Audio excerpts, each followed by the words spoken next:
今天的经文是记载在约翰福音书6章，约翰福音书6章56到69节。约翰福音书6章56到69节。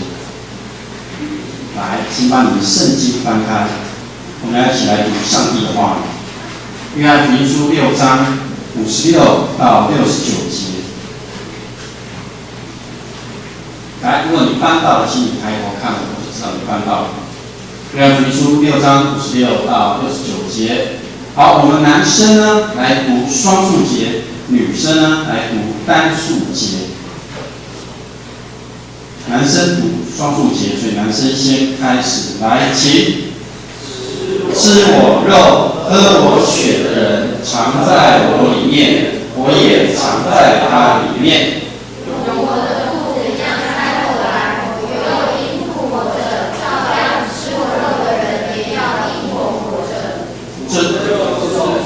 天上降下来的粮，吃这粮的人就永远活着，不像你们的祖宗吃过玛纳，还是死了。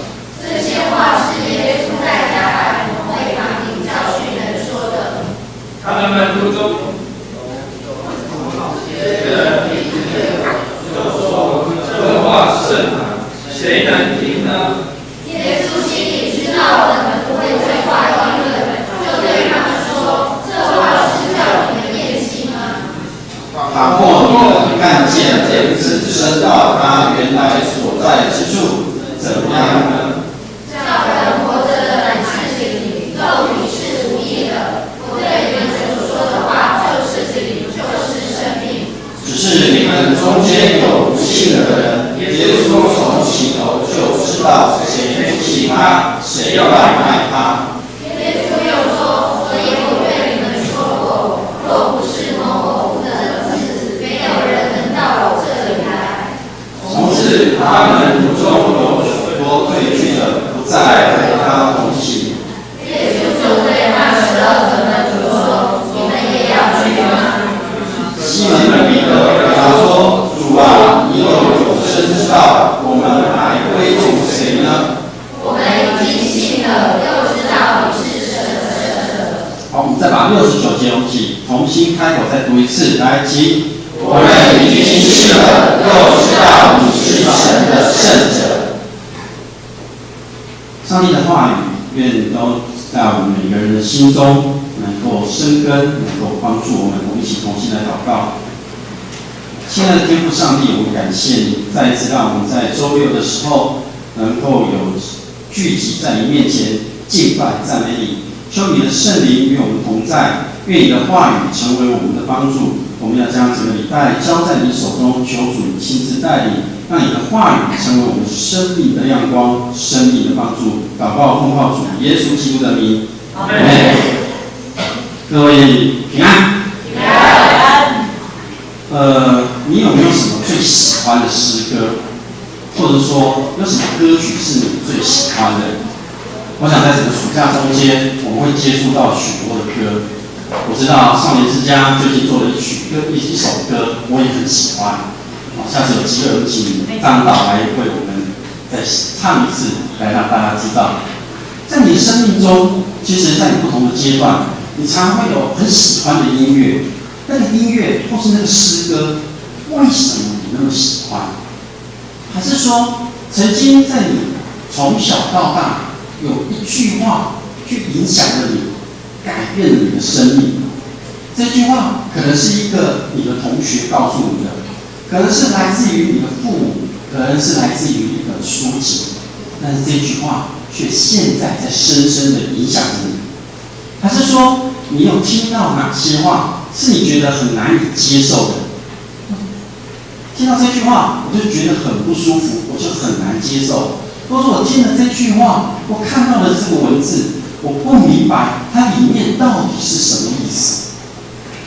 在我们的生命中，我们常常会去面对这样的一个喜欢、不喜欢、明白、不明白，听到了却没有听进去的话。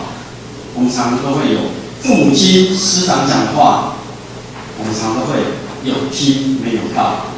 父母在客厅喊你，跟你说来吃饭喽，去洗澡喽，不要打电动喽，离开房间了。常常我们都有听没有到，但是很奇妙的，在你的这个年纪，牧师也跟你们一样，通常朋友的话我就听了。朋友说哪有走，我们去 KTV 唱歌，我们去打球，我们去做什么，马上就行动，我们马上就去。然而，到底哪些话才是真的对你有帮助呢？其实以色列人他们到底有没有听上帝的话？这是一个问题。我们从旧约历史里面来看，从创世纪的一开始，耶和华上帝告诉亚当说：“你要生养众多，遍满地面，治理这地。”讲到这里，一切都 OK， 并将一切的菜蔬果子给你们做食物。哇，好棒！园中的各样果子，你可以随意吃。上帝告诉亚当这些话，其实是很棒啊！他想做什么就可以做什么。但是接下来，上帝说，只是分别善恶树上的果子，你不可吃，因为你吃的日子，你必定死。亚当有听耶和华上帝的话吗？又当耶和华上帝在呼叫摩西的时候，摩西立即回应上帝。可是当他听到上帝要他去见法老王，要他带领以色列百姓离开埃及的时候，摩西就开始说了。他说了什么话？他说：“我是什么人啊？”他说：“他们不会相信我的，也不会听我所说的。”甚至他还说：“我是个不会说话的人，我说话是怎样？拙口笨舌，就是讲话结结巴巴的。”还有呢，百姓，他带领百姓出埃及的时候，百姓在要求食物和水的时候，摩西很生气的用杖去击打那个磐石，他没有将这一切来荣耀上帝。那摩西到底有没有听耶和华上帝的话呢？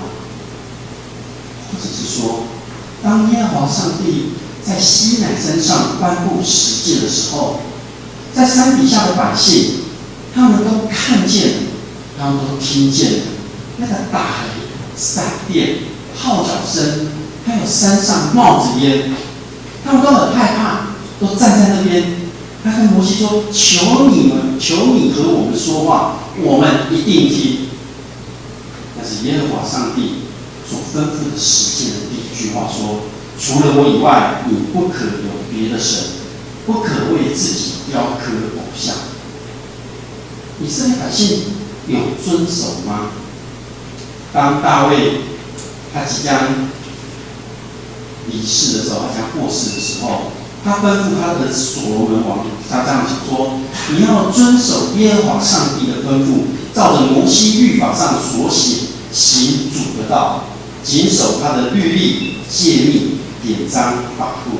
这样，无论你做什么事，无论往何处去，都尽亨通。”他会讲这些话，交代了所罗门。所罗门有听大卫的话吗？然而，在历代志、列王记当中，有许许多多的王带领着以色列的百姓，关乎着以色列百姓的生活、信仰。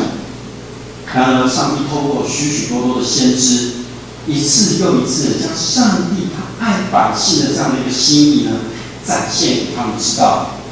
但是，这些王、这些以色列百姓，有听先知的话吗？听起来，以色列人都没有在听上帝的话。但是，当上帝对亚伯拉罕说：“你要离开本地、本族、父家，往我要你所去的地，我必叫你成为大国，我必赐福给你。”最后又说：“地上的万族都要因你得福。”然后，上帝试探亚伯拉罕。上帝要亚伯拉罕带着他的儿子以撒，他的爱子以撒，去到摩利亚地，在上帝所指示的山上将以撒献为燔祭。亚伯拉罕有没有听从上帝的话呢？当上帝告诉约书亚说：“你要进入迦南地，而且呢，你会面对许多的战争。”上帝也应许约书亚说：“你要遵行摩西所吩咐的一切律法，不可偏离，使你无论往哪里去都可顺利。这个律法书不可离开你的口，你要昼夜思想，好使你谨守遵行这书上所写的一切，你就可以凡事顺利。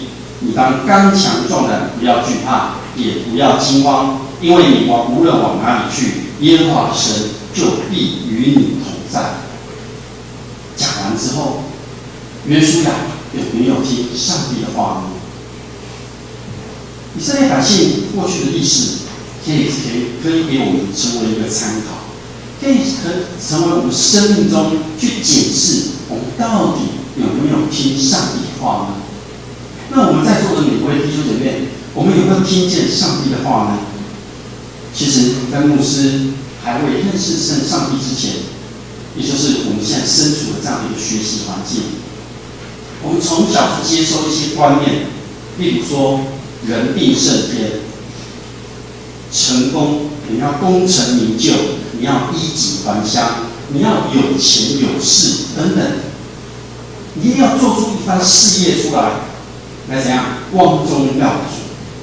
所以呢，就让我们呢常常去陷入一种追求物质上面的一个享受，追求一种权力的一个欲望，而且就形成了以自我为中心的一种生命。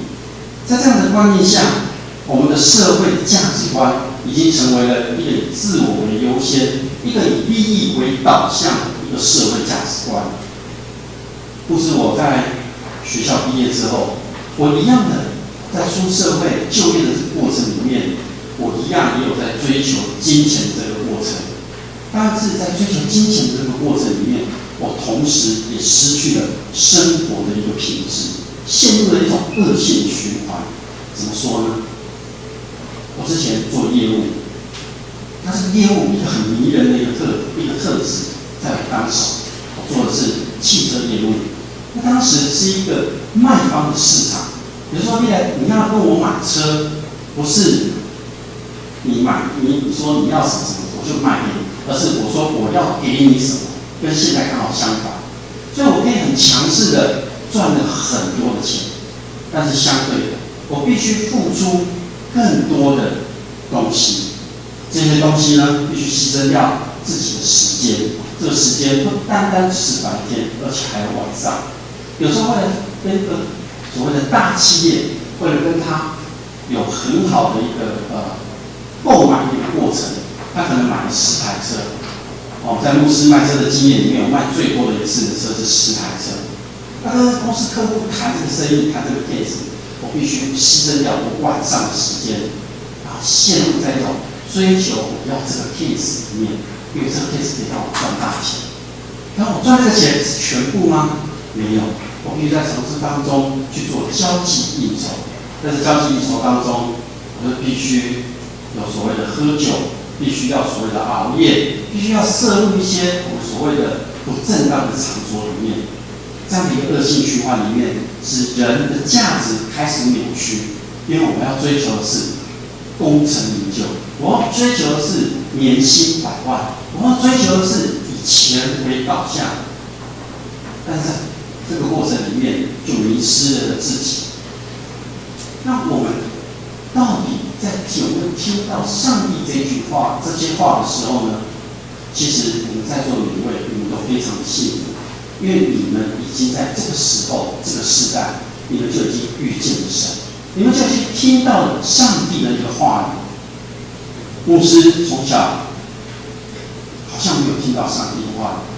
但是我在回想我的信仰的过程当中，我的幼稚园，从小读的幼稚园是教会所举办的幼稚园。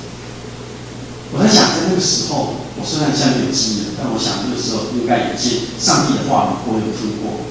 当我到国中的时候，我读的是教会的学校，一直到长大，在1996年的时候，我的家人送了我一本圣经，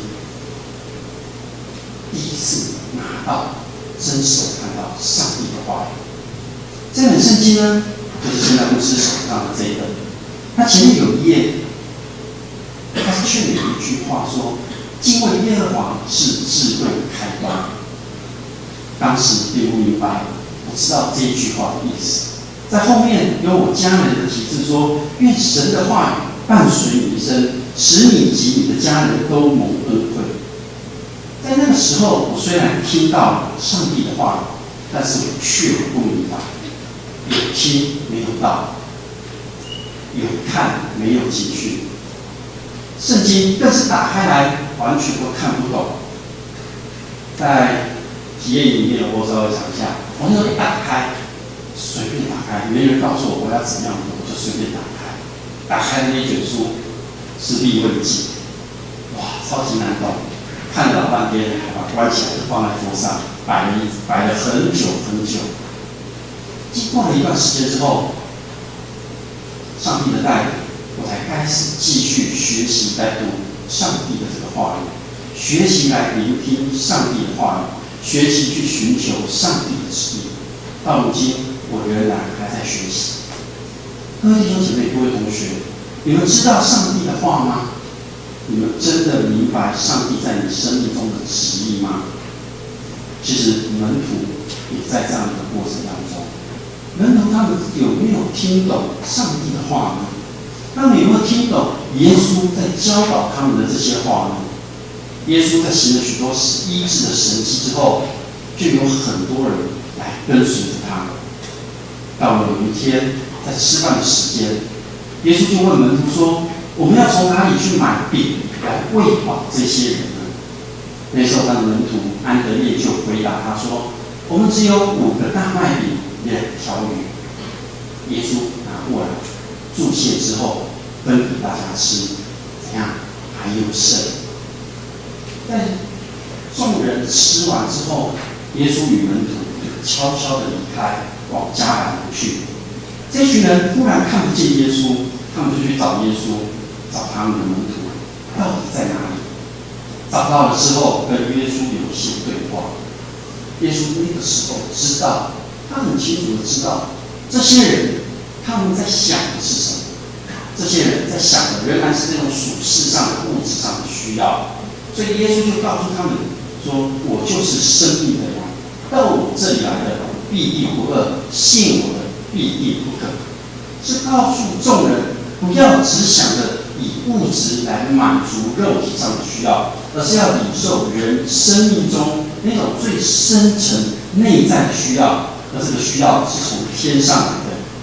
耶稣说，他能够满足这一切的渴望和需求。可是，在他周围的犹太人，就因为耶稣说我是从天上降下来的这一句话，就开始议论着耶稣，他为什么讲这句话？因为他们只看见耶稣在施行神迹和他的能力而已，他却不明白耶稣在做这些事背后真正的意义。耶稣就再一次将过去犹太人的祖先以色列人在旷野中吃玛纳，最后还是死了，与他来是要得一个永恒、一个生命来做一个比较。所以他说：“我所赐的粮就是我的肉，是为世人的生命所赐的，就是我的肉。”哇，这句话更让犹太人开始争论起来。这个肉在当时他们不明白，可是我想在现在我们都明白，这个肉代表的是什么？其实，在约翰福音书一开始就宣告，道成了肉身，住在我们中间，表明了耶稣是从天上而来的。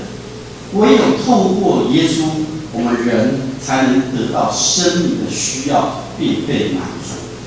当犹太人还在物质和肉体上面的这种范围里面打转的时候，耶稣不断的用属灵的角度在告诉他们说：“我实实在在的告诉你们，你们若不吃人子的肉，不喝人子的血，就没有生命在你们当中。”耶稣是以肉身进入这个世界，陪伴我们每一个人经历一切的喜怒哀乐，这是一个人性的一个表现。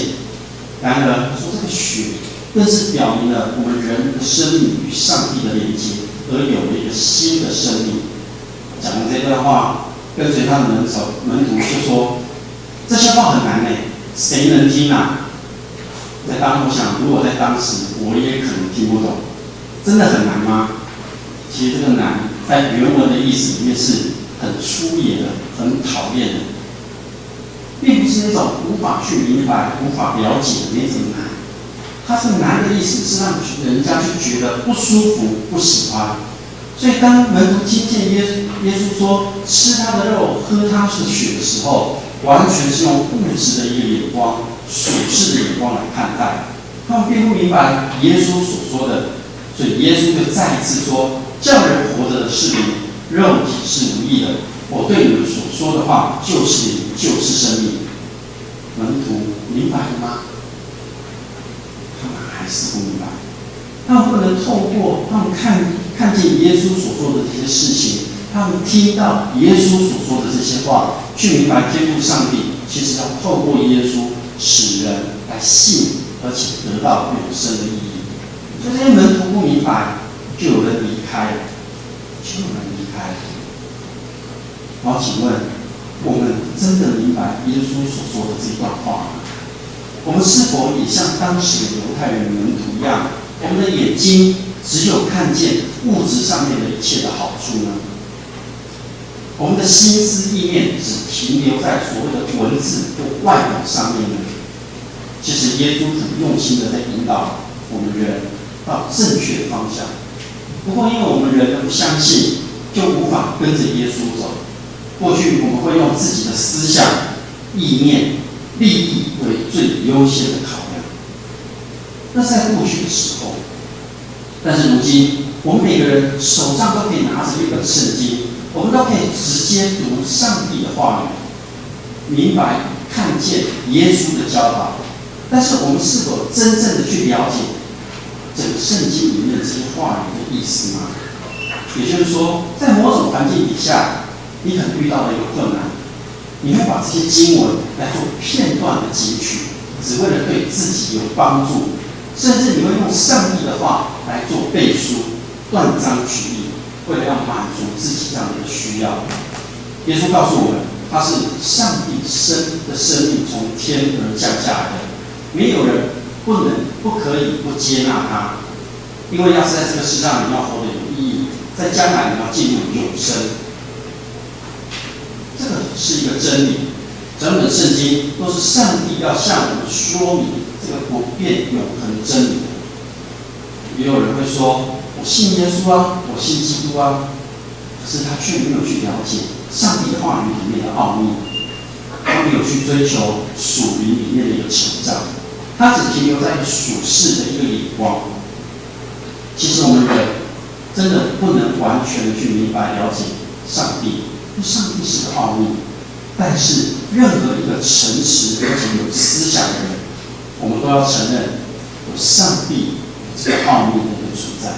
所以当你听到上帝的话语之后，你觉得这些话很难，谁能听的时候，觉得不舒服、不喜欢的时候，其实也就是上帝要挑战你的生命，让你别再用物质的属世的这个眼光呢来看上帝的话语。那你要如何来读上帝的话语？教会在从去年到今年都有在推每日研经释义。透过研经释义，你可以逐渐的去明白每一段经文里面上帝所说的话，以及每一段经文里面背后的一个意义。我们家的小孩，牧师的小孩，在国小的时候开始，我们就教他读圣经。他也会破破摸摸，所以就破破摸摸的那个有注意的圣经给他读。当他开始在读的时候，不明白，他就开始一直问。那我就跟他解释，可是解释到最后，发觉好像这个解释是多余的，因为他还是听不懂。是否我们在读圣经的时候，常常有这样的一个疑问？我们读了又读，可是我们还是不明白。我们一直想要去了解，可是我们却更加的模糊。其实没有关系，上帝的话语，你只要把它背下来，进入到你的心心中。这段话有一天你会明白。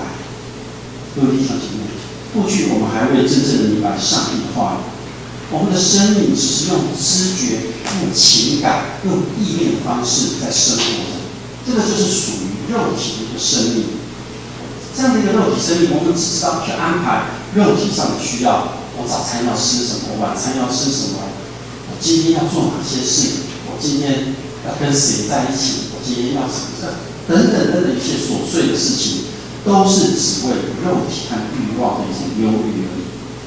其实耶稣已经来到我们每个人的生命当中，他已经为我们付上了一个极大的代价，使我们得以借着耶稣跟上帝和好。因为我们的生命是属于上帝的，我们如果是属于上帝的，我们就不单单只有那种知觉、情感、意念而已，我们还要包括那种属于灵性上面的、属于上帝的一切的一个活动。这种生命是不会朽坏的。当然，你要得到像这样的生命，你就必须要接受上帝的话语。基督耶稣是生命的代表，这是一个真理。也是一个祝福。主耶稣来是要做我们生命的主，他被钉在十字架上，埋葬、复活。其实他也叫我们要与他一起来经历十字架的一个同在、埋葬和复活，就是与主同死、与主同活。我们所要做的回应呢，就是将上帝的话语充满在我们的生活当中。让众人都听见、看见上帝的爱与恩典。所以，当西门彼得回答说：“主啊，你有永生之道，我们还归从谁呢？我们已经信了，又知道你是神的圣者。”彼得这样的一个宣告，其实也是我们的一个宣告。我们要清楚知道，唯有耶稣是永生之道，没有别的可以跟随。我们要将你的生命与主连接，要得更丰盛的生命。我们一起同心来祷告。全能的天父上帝，我们感谢你，谢谢你通过耶稣不断的一次又一次的在告诉我们，让我们不单单只是看属世的物质，让我们不单单只是听到话语的表面，让我们要更加清楚的进入到上帝那永恒不变的真理，让我们能够知道，上帝你让耶稣基督来到我们当中，是为了让我们的生命更加的丰富，让我们的生命得以改变，让我们像过去我们以自我为中心的这样的一个生命能够抹去，而有一个新造。在耶稣基督里，我们每个人都是新造的。愿主看顾我们，使我们每天都能将上帝的话语放在我们的生活当中，而且将这话语洗出来，落实在我们的所言所行，叫人能够看见，知道我们是主耶稣的门徒。愿主赐福保守，祷告奉靠主耶稣基督。